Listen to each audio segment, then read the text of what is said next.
प्रणम्य शिरसा देवगौरीपुत्रं विनायकं भक्तावासं स्मरे नित्यमायुष्कामार्थसिद्धये।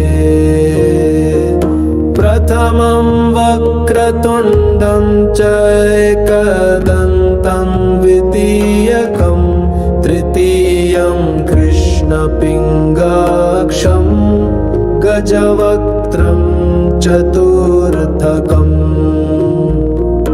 लम्बोदरं पञ्चमं च षष्ठं विकटमेव च सप्तमं विघ्नराजं च धूम्रवर्णं तथाष्टमम् नवमं भालचन्द्रं च दशमं तु विनायकम् एकादशं गणपतिं द्वादशं तु गजाननम् द्वादशैतानि नामानि त्रिसन्ध्यं यः पठेन्नरः नाच विघ्नभयं तस्य सर्वसिद्धिकरं परम् विद्यार्थी लभते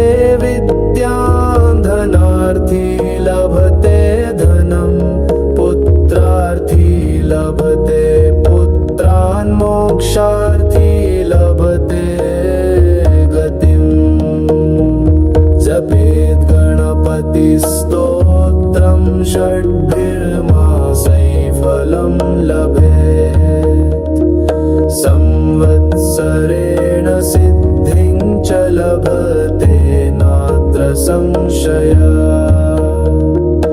अष्टभ्यो ब्राह्मणेभ्यश्च लिखित्वा यः समर्पयेत् तस्य विद्या भवेत् सर्वा गणेशस्य प्रसादतः।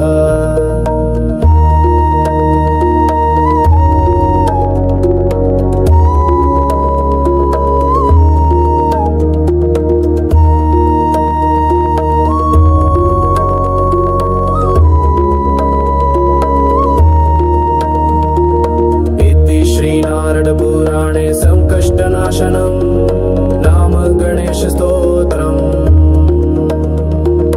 इति श्रीनारायणपुराणे संकष्टनाशनं नाम गणेशस्तोत्रम्।